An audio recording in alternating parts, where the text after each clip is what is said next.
Bienvenue à l'église évangélique Versailles-Clany. Le message que vous allez écouter vous est apporté par le pasteur Fabien Boigny. Nous vous souhaitons une bonne écoute à toutes et à tous.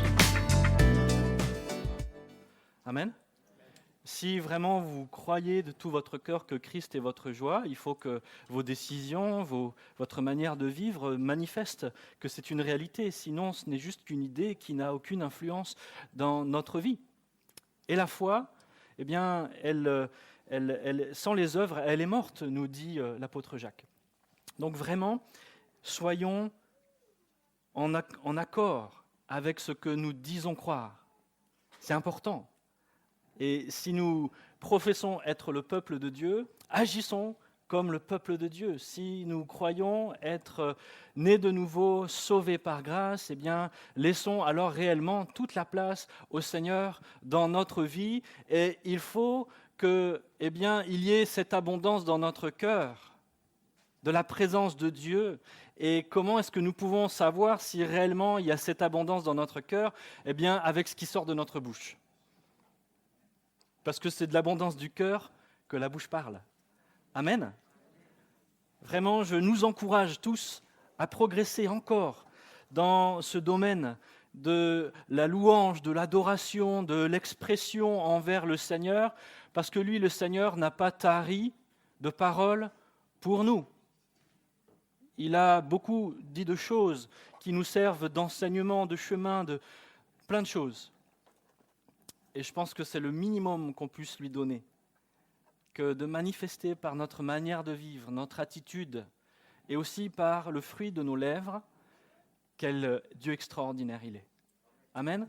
On est appelé à être des témoins. Alors c'est vrai, le témoignage n'est pas que par la parole, mais un peu quand même. Donc vraiment, soyons des témoins dans tous les domaines de notre vie, y compris par notre louange, notre adoration et ce que nous proclamons à propos du Seigneur Jésus. Voilà, je ferme ma petite parenthèse, relancée de la semaine passée. On avait parlé de l'assurance du salut. Vous vous souvenez?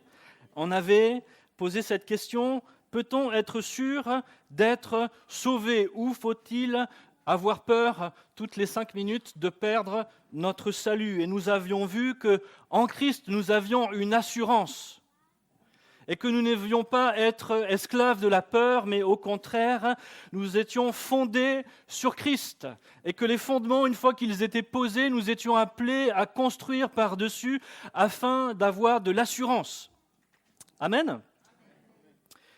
Et on s'était réjouis de réaliser encore tout à nouveau que c'était Christ qui bâtissait notre vie et que nous n'avions simplement qu'à nous soumettre à lui. Que c'est par la foi que nous pouvons expérimenter au quotidien cette vie avec Christ et de voir les fruits être manifestés dans notre vie. Notre vie en Christ, ce n'est pas une course, mais c'est un marathon. Ce n'est pas commencer et puis ne pas terminer. Hein? Merci Bernard, je vois que tu es d'accord avec moi. Elle requiert de l'endurance et de la persévérance, parce qu'il faut aller jusqu'au bout. Hein, la Bible dit, vaut mieux la fin d'une chose que son commencement. On peut avoir bien commencé et pourtant mal terminé.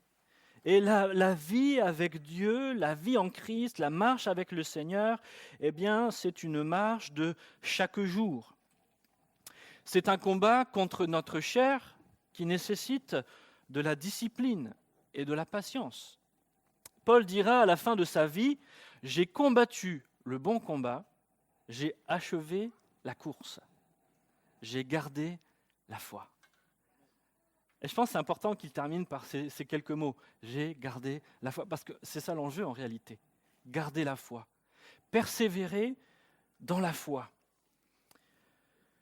Dans ce combat de la vie, de la foi, il y a des luttes et des épreuves, parfois des moments de découragement, et l'ennemi cherchera constamment justement à nous décourager, à nous arrêter, parce qu'il veut que nous abandonnions la foi, parce que c'est par la foi que nous voyons Christ à l'œuvre. C'est par la foi que nous constatons les fruits de cette action de Christ en nous. Et dès que nous quittons le domaine de la foi, alors nous arrêtons de voir dans le domaine spirituel, nous arrêtons de voir les choses les plus précieuses et nos yeux se concentrent sur ce qui est autour de nous, sur ce qui est périssable, sur ce qui est de ce monde. Et nous finissons par croire même qu'il n'y a plus que cela, alors que la foi nous aide à voir au-delà. Il peut arriver dans notre marche avec le Seigneur que nous ayons envie de laisser tomber, de tout arrêter. Parce qu'il semble, parfois, avec un regard justement qui n'est pas celui de la foi, mais plutôt un regard d'incrédulité, il semble que la foi parfois attire plus de problèmes qu'elle n'en résout. On se dit, mais à cause de ma foi, on commence à se moquer de moi, à cause de ma foi, on commence à me persécuter, à cause de ma foi, on commence à me mettre de côté, il y a trop de choses qui changent, c'est difficile. Et c'est vrai que d'un point de vue très humain, la foi parfois semble nous amener plus de problèmes qu'elle est censée en résoudre. Mais le message de ce matin pour nous, c'est ne t'arrête pas, ne te décourage pas, n'abandonne pas, continue la course, continue le bon combat de la foi, parce qu'il n'y a rien de pire que d'abandonner alors qu'on est proche du but. Je ne sais pas si vous connaissez cette image, si tu peux l'afficher. Parfois c'est nous, dans la vie, c'est-à-dire qu'un incident, une difficulté, et on a juste envie de tout laisser tomber, alors que peut-être on est si proche du but, si proche de voir la bénédiction, de voir la main de Dieu, si proche de réaliser que Dieu ne nous a jamais abandonnés, mais qu'il a toujours été présent. Il y a longtemps, j'ai été touché par ce témoignage d'une femme qui avait vécu des tragédies et des moments très difficiles, et puis à un moment donné, elle croyait que vraiment Dieu l'avait abandonnée, et puis elle va faire un rêve. Et dans ce rêve, elle se voit dans une étendue déserte, une étendue de sable. Et là, au départ, elle voit qu'il y a ces empreintes de pas dans le sable. Et puis, elle voit une autre paire de pieds à côté d'elle. Elle se dit, certainement, le Seigneur marche à mes côtés. Et puis, d'un coup, elle ne voit plus qu'une paire de pieds. Elle se dit, c'est exactement ce que je vis, c'est exactement ce que je ressens. Le Seigneur m'a abandonné, je suis seul dans ce désert. Et puis là, elle entend la voix du Seigneur qui lui dit « Non, tu n'es pas seul, c'est moi qui te porte. » Et parfois, on ne voit plus les réalités spirituelles parce que l'incrédulité commence à nous gagner. Souvenez-vous, le contexte du livre des Hébreux, c'est un contexte effectivement de persécution, un contexte où ces Hébreux qui avaient accepté Christ comme Sauveur et Seigneur, qui avaient accepté cette nouvelle alliance en Jésus-Christ, passaient par ce temps de découragement, ce temps où ils étaient tentés de laisser tomber la foi parce qu'ils se disaient « mais après tout, peut-être j'ai fait le mauvais choix ». Peut-être que suivre Christ n'était pas la bonne solution, parce que si Dieu était vraiment pour moi, alors je ne devrais pas vivre ces temps de persécution. Mon propre peuple, mes amis, ma famille ne devraient pas s'opposer contre moi. Mais pourtant, c'est ce qu'ils vivaient. Et puis, nous avions étudié le chapitre 6 la semaine dernière, où vraiment nous avions tant de raisons d'avoir cette assurance que Christ construit notre vie, qu'il est avec nous. Mais l'intention de l'auteur n'a pas changé. Il veut encourager ceux qui lisent sa lettre à ne pas abandonner la foi. Parce qu'il veut qu'ils réalisent combien en Christ ils ont tout reçu, et reçu d'une meilleure manière que ce qu'ils avaient déjà reçu dans l'ancienne alliance. J'aimerais ce matin aller un peu plus loin dans l'Épître aux Hébreux et vous inviter avec moi à lire dans Hébreux au chapitre 12, et on va lire pour commencer les 4 premiers versets. Hébreux 12, à partir du verset 1er.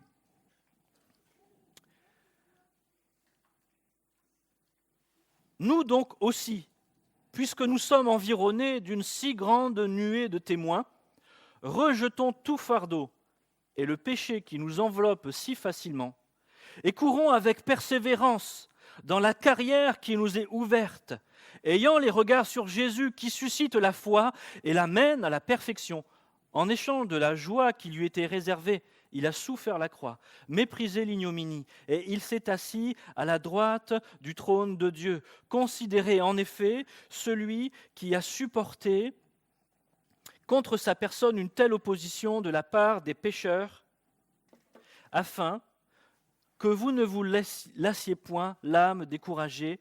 Vous n'avez pas encore résisté jusqu'au sang en luttant contre le péché. Dans ce passage, il est clairement question de la persévérance, d'une invitation à la persévérance. Mais avant de parler pleinement de la persévérance, et plutôt de comment la développer, parce que je pense que c'est l'intention de l'auteur de nous montrer comment nous pouvons entrer dans la persévérance, comment nous pouvons apprendre à persévérer dans la foi, malgré les situations et les choses difficiles par lesquelles nous passons. J'aimerais commencer par mettre en lumière ce qui peut faire obstacle à la persévérance de la foi. Il y a différentes indications à ce sujet qui sont disséminées à différents endroits dans le chapitre 12, et particulièrement entre le verset 14 et le verset 25 de cet épître. Et pour commencer, je dirais que le premier obstacle qui peut nous empêcher de persévérer dans la foi, c'est l'orgueil, le péché et le compromis. Un beau trio qui œuvre si facilement dans notre vie. C'est le verset 14 jusqu'au début du verset 16 qui dit « Recherchez la paix avec tous et la sanctification sans laquelle personne ne verra le Seigneur. Veillez à ce que personne ne se prive de la grâce de Dieu, à ce qu'aucune racine d'amertume poussant des rejetons ne produise du trouble et que plusieurs n'en soient infectés, à ce qu'il n'y ait ni débauché ni profane. » On s'arrête ici. Je crois que si nous voulons persévérer dans la foi, il nous faut fuir le péché qui nous environne si facilement. On l'a lu au début de l'épître, c'est ce qu'il nous dit. Je le relis avec vous, verset 2, je crois. Rejetons tout fardeau et le péché qui nous enveloppe si facilement. Le péché nous colle à la peau. Et même, je dirais, il fait partie plus ou moins de nous, dans notre vieille nature. Et si nous voulons persévérer dans la foi, nous devons veiller à fuir le péché qui vraiment veut dominer sur nous, qui est comme un poids qui cherche à nous alourdir dans notre marche et nous fatiguer au point que nous serions enclins à tout laisser tomber.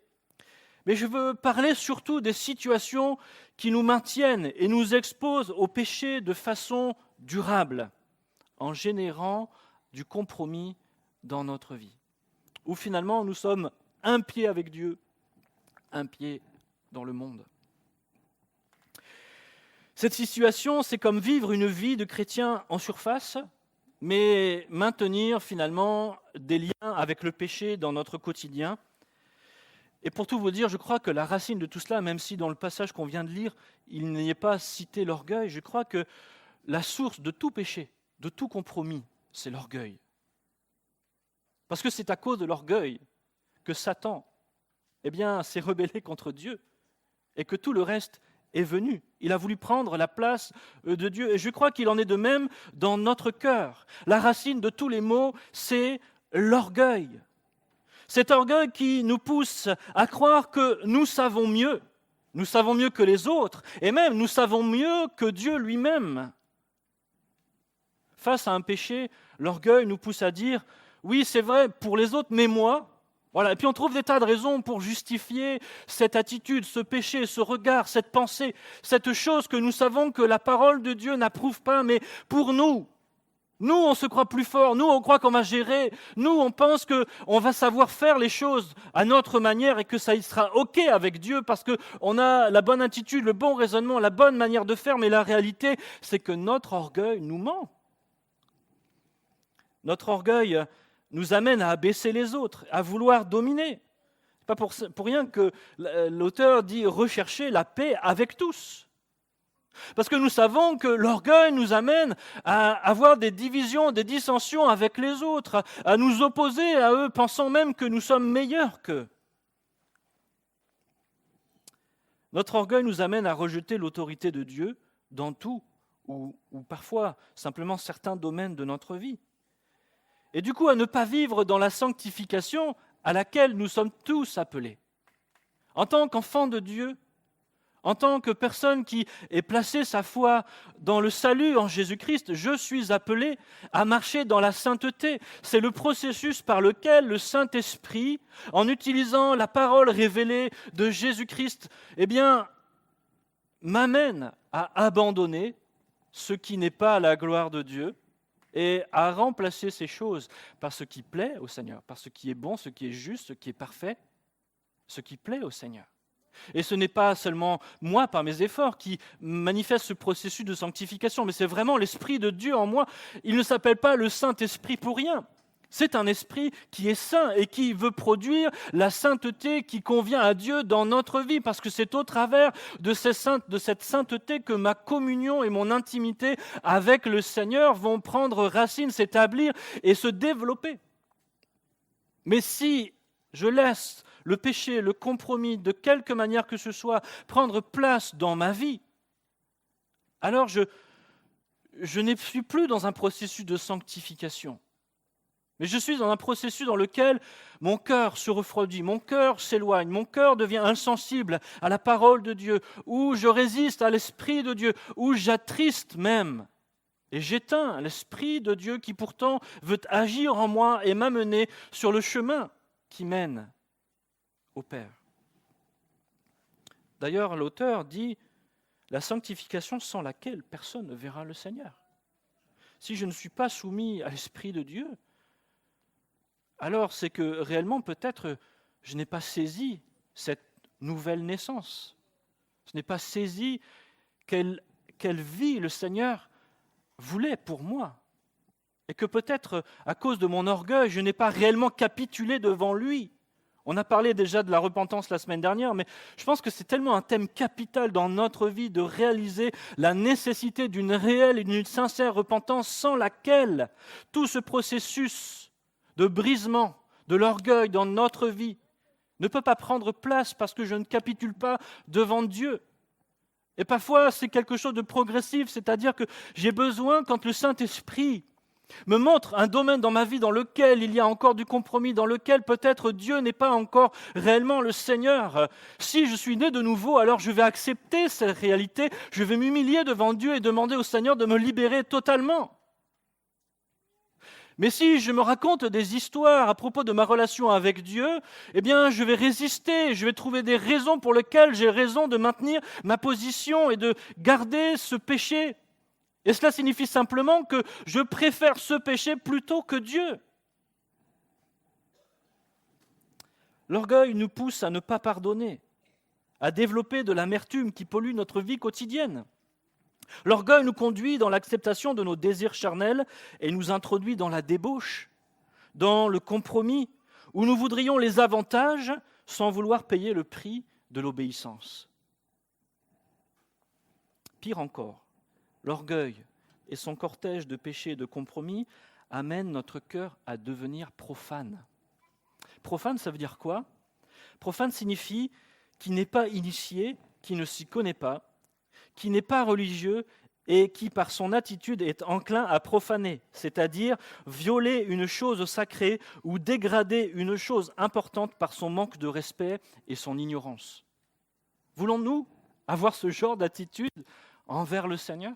Laisser notre cœur être tellement pollué par ces choses que finalement, nous avons l'apparence, mais c'est tout.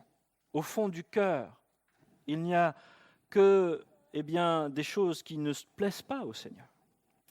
D'ailleurs, la suite, c'est que, effectivement, si l'orgueil, le péché, le compromis font un obstacle, cela nous mène à une certaine mentalité, celle d'Ésaü qui est citée dans ce passage. On va lire la suite du passage, comme Ésaü, qui, verset 16, comme Ésaü qui, pour un mets vendu son droit d'aînesse, vous savez que plus tard, voulant obtenir la bénédiction, il fut rejeté, quoiqu'il l'ait sollicité avec larmes, car il ne put amener son père à changer de sentiment. L'orgueil, le péché, le compromis nous mènent à une attitude d'incrédulité qui nous amène à préférer le profit à court terme. L'incrédulité, c'est le contraire de la foi. Et quand je suis dans l'incrédulité, je ne vois pas les perspectives éternelles. Je ne vois pas les choses qui ont de la valeur et que rien ne pourra dévaloriser. Mais je ne vois que ce qui se place devant mes yeux, dans mon contexte, dans ma vie. Comme Ésaü qui, mourant de faim, a préféré céder son droit d'aînesse, son héritage. Lui, il était l'héritier de la bénédiction d'Abraham, Ésaü, en tant que premier-né de Jacob. Il était héritier de la promesse qui avait été faite à Abraham, une promesse de bénédiction. Amen. Mais parce qu'il avait faim, il a cédé son droit d'aînesse et donc l'héritage qui va avec cette promesse pour un plat de lentilles. Et je crois que quand notre cœur n'est pas en bon état, alors nous finissons finalement par avoir cette attitude d'Ésaü où, au lieu de regarder aux choses qui sont à venir, qui sont tellement plus grandes et qui ont tellement plus de valeur que les choses que nous pourrions avoir maintenant, notre perspective des choses n'est plus la bonne. Ésaü a préféré le profit à court terme plutôt que de persévérer pour un profit durable. C'est exactement le piège du péché et du compromis. L'orgueil nous amènera toujours à préférer les choses périssables plutôt que les choses éternelles. Pourquoi ? Parce que l'orgueil nous aveugle et nous empêche de voir les choses visibles. Parce que l'orgueil détruit la foi. On l'a cité la semaine dernière, Hébreux 11.1, la foi, c'est la ferme assurance des choses qu'on espère, la démonstration de celles qu'on ne voit pas. Et Romains 10, verset 17 nous dit, la foi vient de ce que l'on entend, et ce que l'on entend vient de la parole de Christ. Et pour que la foi puisse se développer, cela nécessite de l'humilité, de faire confiance à ce que Dieu dit. Mais si l'orgueil anime mon cœur, alors je vais avoir du mal à faire confiance parce que je suis convaincu que je sais mieux qu'eux. Pourquoi faire confiance à quelqu'un d'autre si je peux me débrouiller par moi-même ? Pourquoi croire la parole de quelqu'un que je ne vois pas si je peux, moi, voir les choses et les toucher tout de suite ? L'orgueil va à l'encontre de la foi. Se soumettre et faire confiance à Dieu, le considérer comme la source de la vérité, requiert de l'humilité. Comprenons-nous pourquoi l'orgueil et son cortège sont des ennemis de la foi ? Si je veux persévérer dans la foi, il faut que je veille sur l'état de mon cœur et que du coup j'en considère les signes visibles. Tout à l'heure, en préambule, je vous parlais de la réalité de notre foi qui doit être visible par nos actions, nos actes, notre attitude. Et là, c'est exactement ce dont il est question ici dans ce passage. L'auteur nous parle de choses visibles dans notre comportement. Il dit, si vraiment je suis dans la foi et non pas dans l'orgueil, alors ça se voit dans ma relation avec les autres. Je cherche la paix. Ça se voit dans ma relation avec Dieu. Dieu est important pour moi. Ça se voit dans ma soif de sainteté. Est-ce que vraiment je veux saisir les choses que Dieu valorise ou au contraire je m'en fiche ? Ça se voit dans mon zèle à saisir les promesses par la foi. Je ne suis pas dans l'attitude d'Ésaü qui est prêt à vendre son droit et son privilège pour des choses misérables, mais au contraire qui est prêt à se battre bec et ongle pour l'obtenir quoi qu'il se passe et quoi qu'il arrive. Ça, c'est l'attitude de Jacob. Jacob était prêt à faire n'importe quoi pour obtenir la bénédiction. Alors certes, il l'a fait d'une manière toute humaine, mais ça nous démontre quand même un état de cœur. Avons-nous soif ? Sommes-nous zélés pour saisir la promesse de Dieu ? Ça parle aussi de notre acceptation de la grâce au quotidien. Il dit de veiller à ce que personne ne se prive de la grâce de Dieu. Est-ce que je laisse la grâce de Dieu se manifester dans ma vie au quotidien ou alors je veux faire par moi-même ? Parce que laisser la grâce se manifester dans notre quotidien, c'est simplement de dire Dieu, je dépends de toi. Moi, je suis faible, mais ta grâce me suffit. ta présence, ta parole, ton conseil, tout ce que tu as à dire, tout ce que tu veux faire dans ma vie. C'est ça que je veux, Seigneur. Je ne veux pas dépendre de moi-même parce que je sais que mes forces sont misérables et qu'elles ne me mènent pas au bon endroit. Mais je veux compter sur toi, sur ton esprit, sur ta parole, sur ta sagesse, sur ton discernement pour marcher sur le bon chemin. C'est aussi de savoir regarder notre capacité à pardonner. Est-ce que mon cœur aussi est disposé à écouter réellement ce que Dieu dit? Et justement, nous en venons à notre dernier obstacle, c'est-à-dire qu'effectivement, il y a l'orgueil, le péché, le compromis qui nous pousse à une attitude d'incrédulité, qui fait en sorte que nous voulons saisir plutôt les choses périssables plutôt que les choses éternelles. Et le dernier point de ce développement, c'est que nous avons en réalité un cœur rebelle. Un cœur qui refuse d'écouter. Et c'est ce que l'auteur dit au verset 25, il dit « Gardez-vous de refuser d'entendre celui qui parle. Car si ceux qui refusèrent d'entendre celui qui publiait des oracles sur la terre n'ont pas échappé, combien moins échapperons-nous si nous nous détournons de celui qui parle du haut des cieux ?» Le plus grand signe de l'orgueil, que l'orgueil est maître de notre cœur, eh bien c'est que notre cœur qui est rebelle refuse d'écouter ce que Dieu dit. Quelle est notre capacité réelle à entendre, à écouter ce que Dieu dit? Quand je parle d'écouter, c'est de mettre en application, de saisir par la foi ce que Dieu dit comme étant une réalité, une vérité pour ma vie et de m'y conformer. Parce que sa parole, elle est puissante, elle est juste, elle est bonne pour nous. Elle nous a été donnée non pas pour nous détruire, mais justement pour nous affranchir des mensonges et du péché.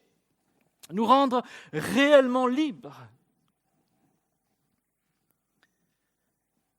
Ça nous pose la question de l'état de notre cœur en réalité. Si je veux persévérer jusqu'au bout dans la foi, il faut que je sois vigilant à l'état de mon cœur. Et personne n'est exempt à un moment ou donné ou à un autre, s'il n'est pas vigilant sur l'état de son cœur, de laisser l'orgueil prendre de la place, alors qu'on a pu commencer dans l'humilité et accepter que le Seigneur nous dise un certain nombre de choses, eh bien de faire comme un peu marche arrière et de laisser notre cœur s'endurcir et à nouveau l'orgueil s'enraciner dans notre vie, etc., etc. Il faut constamment veiller sur notre cœur, parce que de lui viennent les sources de la vie éternelle. J'en viens maintenant à notre première lecture et de voir quels sont les conseils que cet auteur qui a été inspiré par le Saint-Esprit, et donc comment Dieu désire que nous puissions apprendre à persévérer dans la foi. Et je dirais simplement que la persévérance commence par le regard de la foi. Ça commence par la manière dont nous regardons les choses. Et vraiment, il veut encourager ceux qui lisent sa lettre et qui sont tentés d'abandonner le bon combat de la foi à justement ne pas baisser les bras. Il veut les convaincre que la persévérance de la foi est ce qu'ils doivent poursuivre coûte que coûte, parce que ça en vaut la peine. Et pour ça, il va utiliser 3 arguments pour les encourager à le faire. Et comme je viens de vous le dire, la persévérance est facilitée selon ce que nous regardons, et avec foi. Et l'auteur va encourager ses lecteurs à regarder à 3 choses pour que la persévérance de la foi puisse se développer dans leur vie. La première chose qu'il leur dit, c'est de regarder à la nuée de témoins qui nous environnent. Nous donc aussi, puisque nous sommes environnés d'une si grande nuée de témoins, dit-il. De quels témoins parle-t-il ? Il parle des témoins dont il est question dans le chapitre avant, chapitre 11, où l'auteur va citer un certain nombre d'hommes et de femmes de Dieu qui, par la foi, vont triompher, vont persévérer, vont aller jusqu'au bout et vont être témoins de ce que Dieu a agi dans leur vie, malgré les difficultés, malgré les épreuves, malgré la persécution, malgré tout ce qui a pu arriver. Par la foi, ils ont persévéré et ils ont vaincu en Jésus-Christ. Et donc, l'auteur utilise cet argument. Il dit, si les autres, je schématise, mais il dit en gros, si les autres ont pu le faire, toi aussi, tu peux le faire. Persévère. Il y a des témoins qui ont déjà manifesté que Dieu est fidèle, qu'il n'abandonne pas les siens, y compris dans les temps de difficulté. Quand il est question de cette assemblée de témoins, eh bien, ce ne sont pas des gens qui sont témoins de ce que nous faisons, mais ce sont plutôt des gens qui témoignent que Dieu veille sur nous jusqu'au bout. Et Dieu a manifesté sa grâce dans leur vie. Et je crois que la parole de Dieu, elle est pleine de témoignages d'hommes et de femmes qui sont passés par des situations similaires aux nôtres. Et si parfois nous sommes tentés d'être découragés face à une situation, plongeons nos regards et regardons à ces témoins que le Seigneur a placés dans notre vie de manière éternelle. Regardons à leur vie, regardons à la manière dont Dieu a été fidèle pour nous encourager à persévérer et de se dire, si Dieu l'a fait pour eux, il le fera aussi pour moi. Parce que Dieu ne change pas. Il est éternellement le même. C'est Paul qui veut justement nous encourager à plonger nos regards dans les Écritures et à y trouver une source de consolation et d'encouragement dans nos moments difficiles. C'est dans Romains chapitre 15, verset 4. Je vous lis dans la version parole vivante. Or, toutes ces paroles consignées jadis dans l'Écriture, donc celle-ci, la parole de Dieu, ont été notées pour nous instruire. Les nombreux exemples que la Bible nous donne de ceux qui ont supporté avec constance leur fardeau et que Dieu a consolé doivent nous encourager, développer notre patience et entretenir notre espérance. C'est Dieu qui est la source du courage et de la patience, c'est lui qui nous console. Amen. Quelle promesse! Patience ici, il faut le comprendre en termes d'endurance, de persévérance. Et consolation est à comprendre comme encouragement. L'un des meilleurs moyens de développer son endurance, sa persévérance dans la foi et son courage, eh bien, c'est de faire connaissance avec ces saints hommes, ces saintes femmes que Dieu a accompagnés tout au long de leur vie. Quelques exemples. Si vous avez des problèmes avec votre famille, lisez l'histoire de Joseph. S'il y a bien une famille où il y a eu des problèmes, c'est bien la sienne. Si vous pensez ne pas être à la hauteur de votre tâche, regardez à la vie de Moïse. Si vous êtes tenté d'user de représailles envers quelqu'un, eh bien regardez à David. Regardez comment il a fait face à tous ceux qui se sont opposés à lui et ont cherché à le détruire. Il y a tant d'exemples à suivre, à méditer. Le Seigneur ne nous a pas laissés vides, mais il nous demande de regarder à ce qui s'est déjà fait et de comment Dieu a permis aussi que toutes ces choses soient consignées pour notre bien. Ensuite, le deuxième argument que l'auteur va utiliser, il dit, c'est la deuxième partie du verset premier, il dit « Rejetons tout fardeau et le péché qui nous enveloppe si facilement et courons avec persévérance dans la carrière qui nous est ouverte. » L'argument en fait qu'il donne ici, c'est « Regarde ce que cela va t'apporter de persévérer. Regarde quel bénéfice tu vas tirer de poursuivre cette course contre vents et marées. » Il est ici l'image d'une course.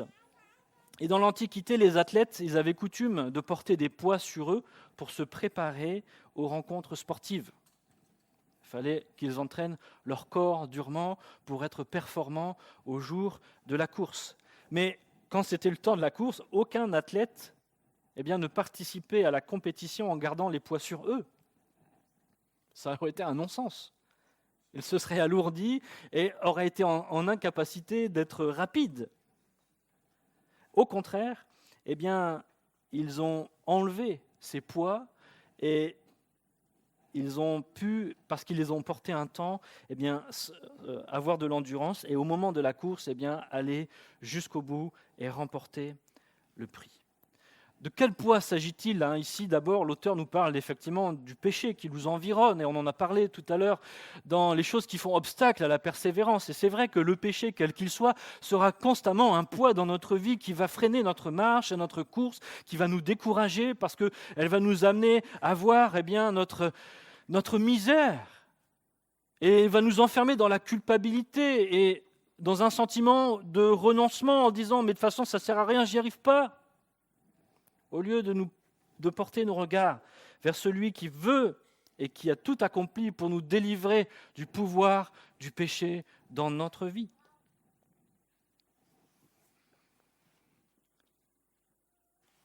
Notre incrédulité nous empêche d'entrer dans l'héritage spirituel. Et il faut vraiment tout faire pour que cette incrédulité, sous quelque forme qu'elle soit, manifestée dans notre vie, disparaisse. Dans le chapitre 11 dont on a parlé juste à l'instant, il est question 21 fois de cette expression « par la foi ». C'est par la foi, c'est par la foi, c'est par la foi qu'un tel a fait telle chose. Et je crois que c'est vraiment un appel profond pour nos vies d'agir par la foi. Et c'est par la foi que nous mettons de côté les fardeaux et les poids qui nous environnent. Parce que ce sont des choses qui nous détruisent, qui sont mauvaises pour notre vie. Et nous en sommes tout à fait conscients. Et si nous voulons aller jusqu'au bout, alors il nous faut retirer ces poids. Et le Seigneur a tout accompli pour cela. Mais il est écrit dans ce passage tout ce qui entrave votre progression. Et dans tout, cela signifie vraiment tout, c'est-à-dire pas seulement le péché, mais aussi parfois les choses qui nous semblent légitimes et bonnes.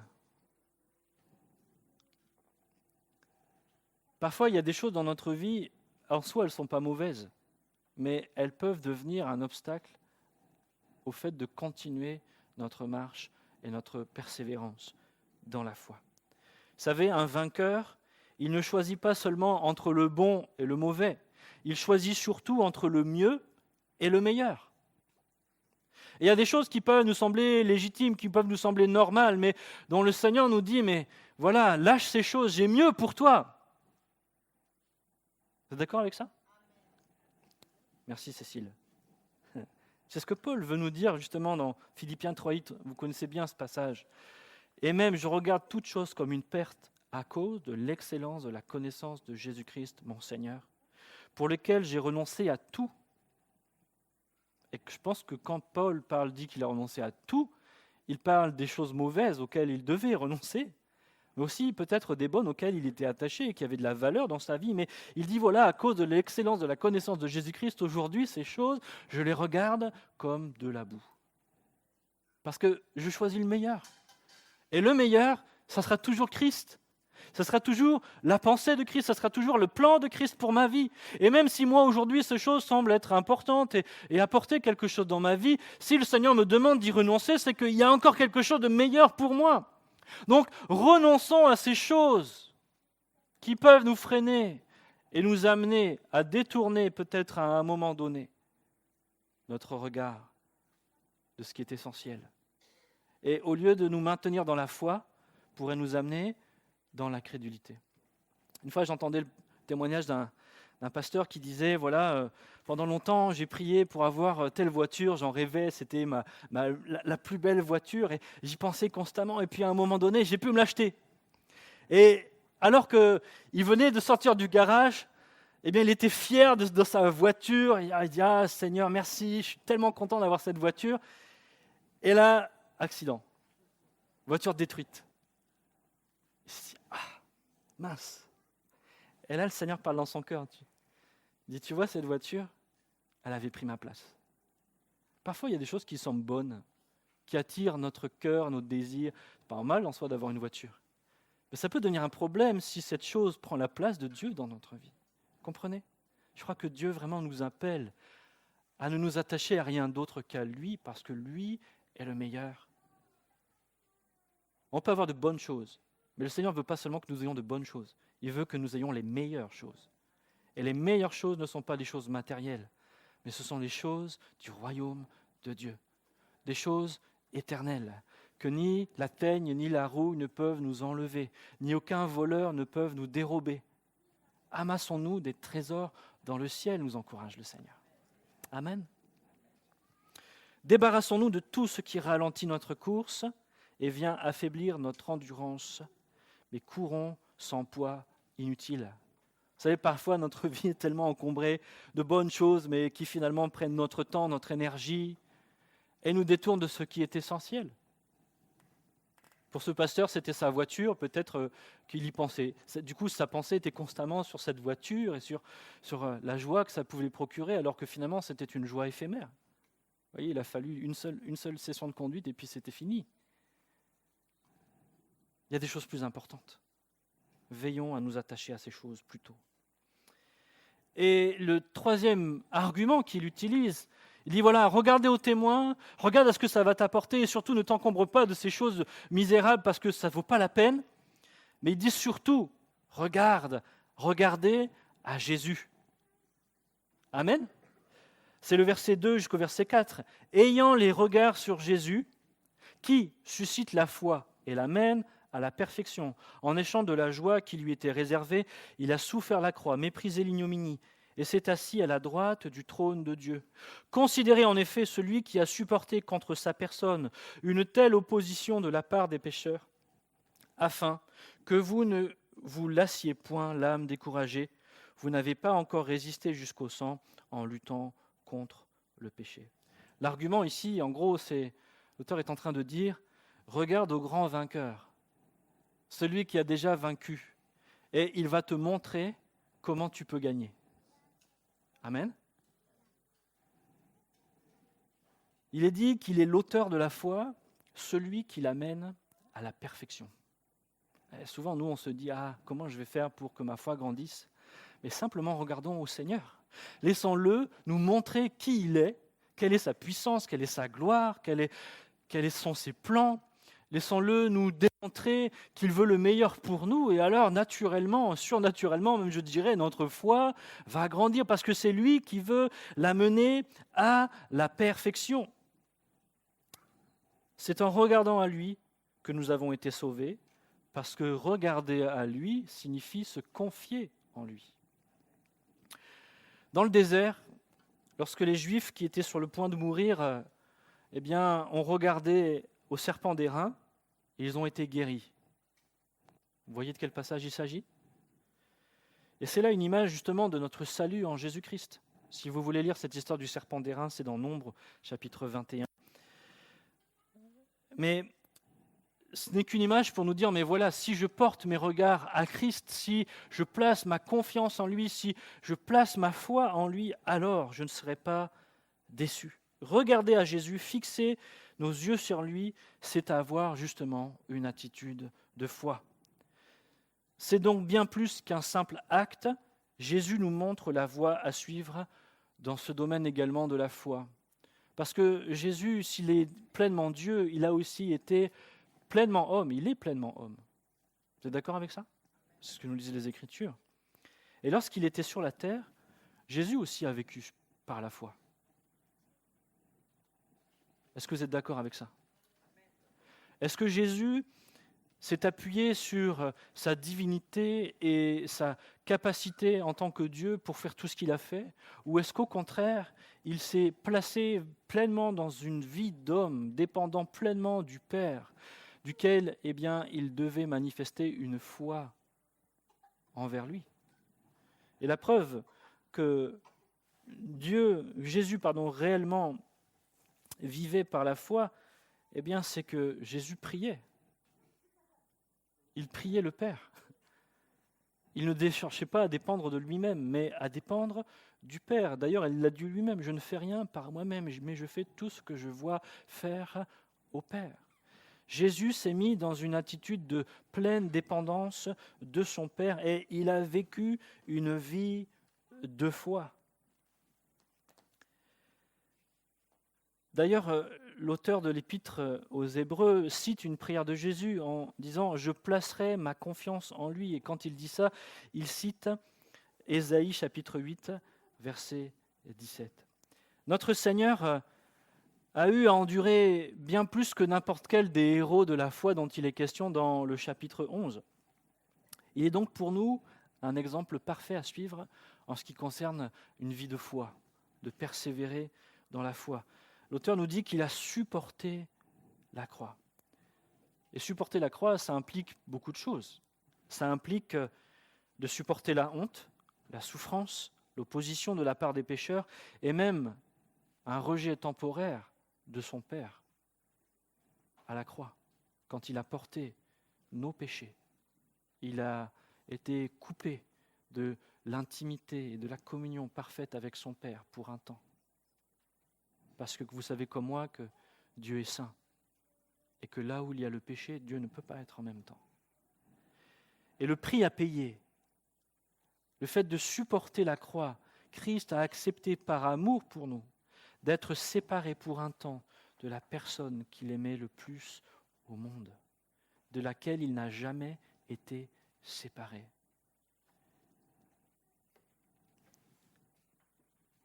Et même s'il savait tout cela, il a fait preuve d'endurance et il a achevé l'œuvre que le Père lui avait donné de faire. Il le dira dans Jean 17, verset 4, il dit « Je t'ai glorifié sur la terre, j'ai achevé l'œuvre que tu m'as donnée à faire. » Jean 17, verset 4. Les lecteurs de l'Épître aux Hébreux, quoiqu'ayant eu à souffrir à cause de la persécution qui commençait à prendre place dans leur vie, n'avaient pas encore résisté jusqu'au sang comme Jésus a eu à le faire. Nul d'entre eux n'était mort en martyr, mais Jésus, lui, il versa son sang dans son combat contre le péché. Et qu'est-ce qui a permis au Seigneur d'endurer la croix, de persévérer jusqu'au bout? Rappelons-nous qu'au cours de son ministère, il n'a pas eu recours à sa puissance mais pour faire face à ses besoins, mais même si Satan l'a tenté de faire cela. Satan, quand il est venu dans le désert, il a poussé Jésus en lui disant « Mais vraiment, si tu es le Fils de Dieu, alors montre-moi tes pouvoirs, en gros, manifeste cette réalité. » Mais il a refusé de dépendre de sa capacité pour dépendre pleinement du Père. C'est sa foi qui a permis à notre Seigneur d'endurer la croix et d'aller jusqu'au bout. Il a gardé les yeux de la foi fixés sur quoi? L'auteur nous dit qu'il a gardé les yeux de la foi fixés sur la joie qui lui était proposée. Jésus était conscient du plan que Dieu avait écrit pour sa vie et de ce qui l'attendait s'il allait jusqu'au bout. Et de quelle joie il allait être rempli en allant jusqu'au bout de cette épreuve. En d'autres termes, on pourrait dire que Jésus s'est appuyé sur la parole de Dieu.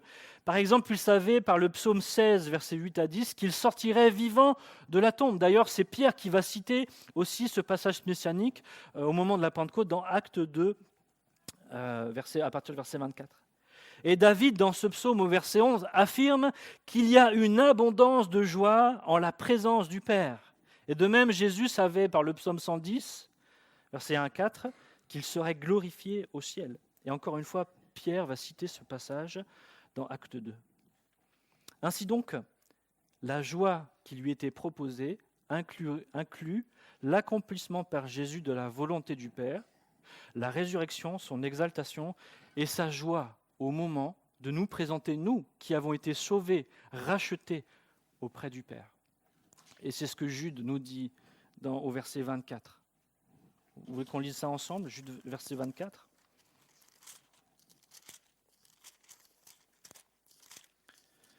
Jude, verset 24 nous dit « À celui qui peut nous préserver de toute chute et nous faire paraître devant sa gloire irréprochable dans l'allégresse. » L'allégresse, c'est la joie. Jésus avait en ligne de mire cette joie de pouvoir nous présenter, nous qu'il allait racheter par sa vie et par son sang, dans la présence du Père. Et c'est parce que par la foi, il a eu confiance dans le plan que le Père avait depuis toute l'éternité fixé sur sa vie, qu'il a accepté de persévérer et d'aller jusqu'au bout. Mais la réalité, c'est que parfois, si nous arrêtons de regarder sur la fin des choses, sur le but, alors nous commençons comme Pierre à nous enfoncer dans les flots du doute. Puisque Christ est l'auteur de la foi, et comme l'auteur le dit, qu'il l'amène à la perfection. Se confier en lui, c'est laisser libre cours à sa puissance dans notre vie. C'est compter sur lui pour qu'il nous amène à aller jusqu'au bout. C'est être confiant que si lui est allé jusqu'au bout et qu'il nous a dit qu'il nous mènerait au Père, alors certainement il me mènera jusqu'au bout. Et que puisqu'il est là, eh bien, je n'ai pas à m'inquiéter parce qu'il est présent dans ma vie. Amen. Si moi j'essaye aujourd'hui d'être un grand athlète, je pourrais m'entourer du plus grand champion athlétique. Ce n'est pas pour autant que j'y arriverai parce qu'en réalité, j'ai pris trop de mauvaises habitudes et que je n'ai pas su entraîner mon corps comme il faut pour qu'aujourd'hui j'arrive à aller aux Jeux Olympiques. Mais la bonne nouvelle, c'est que quand nous plaçons notre confiance en Christ, nous naissons de nouveau. Et Christ nous prend dès la naissance en charge. Amen. Et c'est comme cette image de si je confie un jeune enfant entre les mains d'un athlète et que je lui dis, voilà, eh bien, fais de cet enfant un athlète également, eh bien, dès son plus jeune âge, il va l'entraîner, il va faire tout ce qu'il faut pour habituer cet enfant à devenir l'athlète qu'il doit devenir. Et c'est exactement ça la marche avec le Seigneur, c'est que le Seigneur nous prend en charge dès le départ. Il est notre exemple parfait et il veut nous façonner à son image par la puissance du Saint-Esprit. Il veut être à nos côtés, être un exemple pour nous, une source d'encouragement et nous dire « Vas-y, j'y suis arrivé, tu vas y arriver, je suis avec toi, tu n'es pas tout seul ». Quelle source d'encouragement, n'est-ce pas ? Regardons à Christ. Il nous donne l'exemple et bien plus encore, il nous communique les capacités dont nous avons besoin pour pouvoir l'imiter. Il a mis en nous son esprit, sa force, sa sagesse et son amour. Et il va, jour après jour, augmenter notre foi, la faire progresser, la faire grandir, pour qu'elle produise beaucoup de fruits.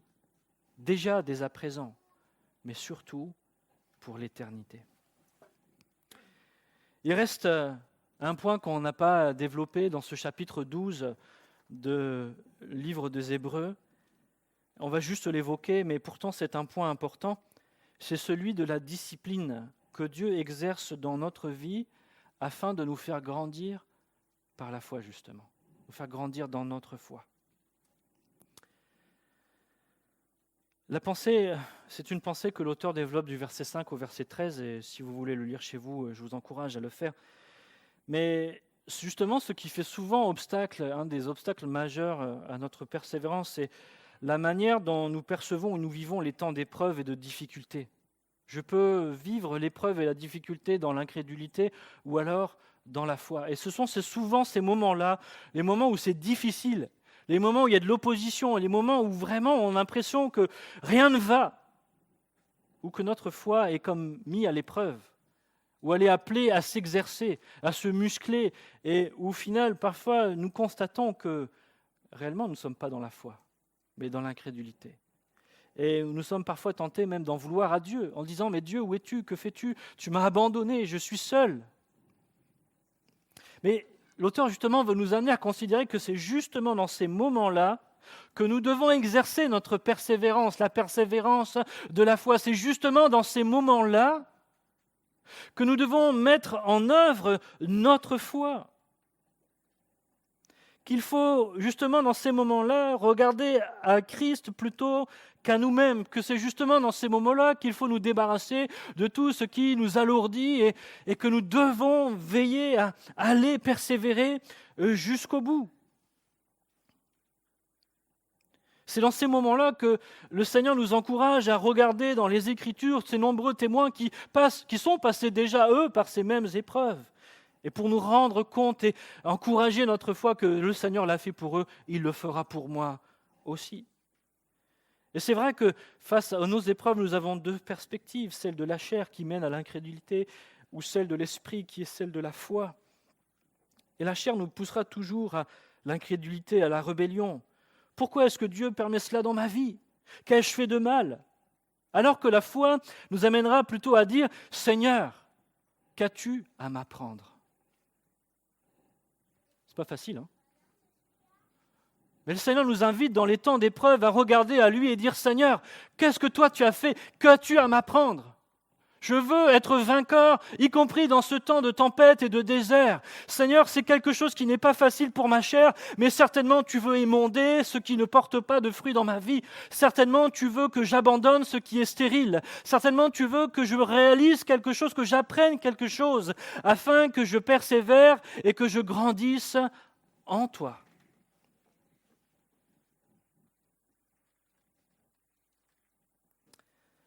Et c'est l'argument que l'auteur d'ailleurs nous amène à considérer, justement que les épreuves ne sont pas des punitions de Dieu, mais qu'au contraire, ce sont des occasions que le Seigneur utilise pour nous corriger. Parce que nous sommes ses enfants et que quand on aime ses enfants, on les corrige. On veut les amener plus loin, on veut qu'ils soient bien, qu'ils soient des adultes à notre ressemblance, matures. Et le plan de Dieu, c'est que nous soyons à la ressemblance de son Fils, Jésus-Christ. Et il utilise ces temps de difficultés, ces temps d'épreuves pour façonner notre caractère, façonner notre vie, notre foi, notre cœur, pour que nous soyons débarrassés de ce qui n'est pas fructueux, mais qu'au contraire, nous nous concentrions sur ce qui est essentiel, à savoir Jésus-Christ. N'est-ce pas, si on prend un peu de recul, n'est-ce pas dans ces moments d'épreuve que nous avons le plus grandi ? Est-ce que ce n'est pas le cas pour chacun d'entre nous dans des moments difficiles, dans des moments de doute, dans des moments de galère, où finalement nous avons cherché Dieu et Dieu s'est laissé trouver ? Combien de nous sont venus à la foi parce qu'une épreuve a pris place dans leur vie et qu'ils ont cherché du secours auprès de Dieu ? Combien peuvent dire « j'ai donné ma vie au Seigneur dans un temps d'épreuve parce que Dieu a manifesté sa grâce dans ma vie ?» Et je crois que ça, c'est le meilleur exemple que l'on peut citer, que les épreuves ne sont pas contre nous, mais Dieu est pour nous. Paul avait saisi cette perspective de la foi dans les épreuves et dans les difficultés. C'est pour ça qu'il va dire aux Romains, c'est Romains chapitre 5, versets 3 et 4, « Bien plus, nous nous glorifions même des afflictions, sachant que l'affliction produit la persévérance. » L'affliction produit la persévérance. Persévérance de quoi ? De la foi. La persévérance, la victoire dans l'épreuve, et cette victoire, l'espérance. Vous voyez le processus vertueux dans lequel le Seigneur veut nous amener ? Il permet, c'est vrai, parfois qu'une épreuve prenne place dans notre vie, mais parce qu'il veut que nous exercions notre foi et qu'en exerçant notre foi, nous découvrions la réalité de la persévérance et que dans cette persévérance que nous commençons et que nous désirons manifester, nous puissions goûter à la victoire dans l'épreuve parce qu'il y a une lumière au bout du tunnel. Amen. Et que quand je gagne, quand je goûte à la victoire dans l'épreuve, alors ma foi et l'espérance que j'ai dans les plans de Dieu sont grandies, parce que Dieu est parfait. J'aimerais simplement t'encourager ce matin, parce que si tu passes dans l'épreuve et que peut-être tu es découragé, ce matin, vraiment, le Seigneur t'invite à lever les yeux. Il t'invite à arrêter de regarder en arrière, à arrêter de regarder à tout ce que tu sembles comme devoir abandonner pour te projeter par la foi vers l'avant et regarder à Christ. Il t'invite à changer ton regard, à changer ta compréhension, à laisser le Saint-Esprit renouveler ton intelligence. Il t'invite à veiller sur l'état de ton cœur, à regarder effectivement la réalité de ta foi. Et si tu considères que tu as besoin d'aide, eh bien, demande au Seigneur. Viens au secours de mon incrédulité. Viens m'aider, Seigneur. Je veux changer ma perspective. Et même ce matin, si tu n'es pas dans l'épreuve, eh bien, je crois que le Seigneur nous parle aussi et qu'il nous invite à exercer notre foi également, à veiller à ce que rien ne vienne nous encombrer, à chercher, à poursuivre toujours davantage les plans que Dieu a pour notre vie, à regarder si le péché ne domine pas dans notre vie. Peut-être il y a des zones dans ton cœur, dans ta vie, qui ne sont pas entièrement encore au Seigneur. Viens à lui, repens-toi. Enlève tous ces poids qui alourdissent ta marche et n'attends pas que l'épreuve vienne, parce que dans l'épreuve, on n'a pas toujours toute la capacité, toute la latitude. Vous savez, l'épreuve, parfois, c'est comme une guerre. Est-ce que les soldats, Ils apprennent à se battre quand c'est la guerre. Non, c'est avant, ils s'entraînent quand c'est la paix.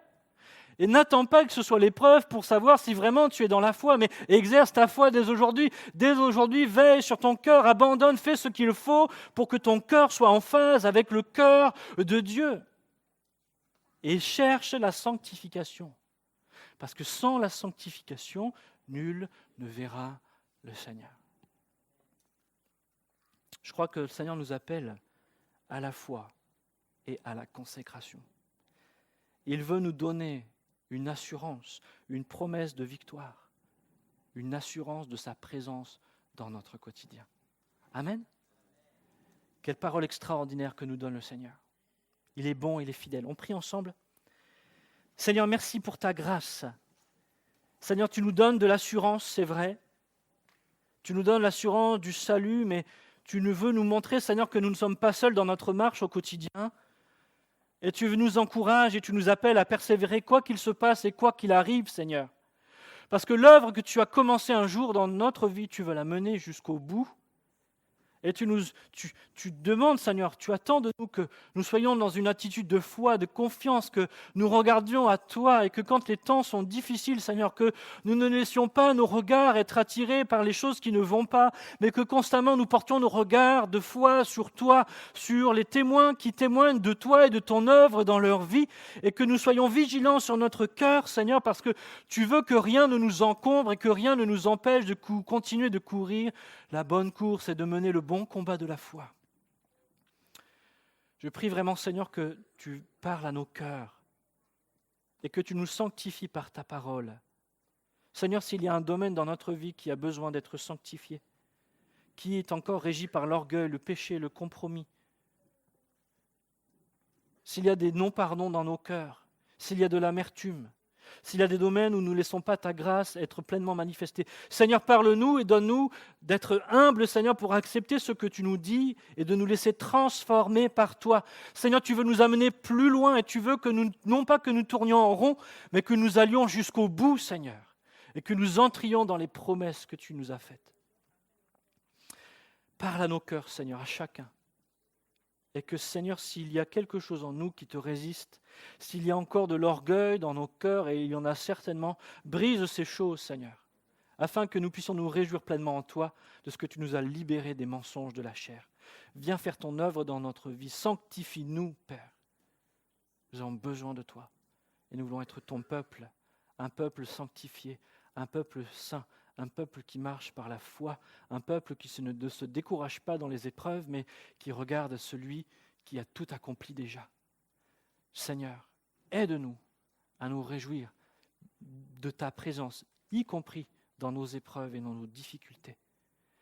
Merci pour ce que tu vas faire dans notre vie. À toi soit la gloire, Seigneur. Amen. Amen. Nous espérons que ce message vous a encouragé et béni. Vous pouvez nous suivre sur notre site internet www.egliseversailleclany.com, sur notre page Facebook ou encore sur notre compte Instagram. Si vous appréciez nos messages, merci de les partager et ou alors de nous laisser un commentaire sur iTunes ou SoundCloud.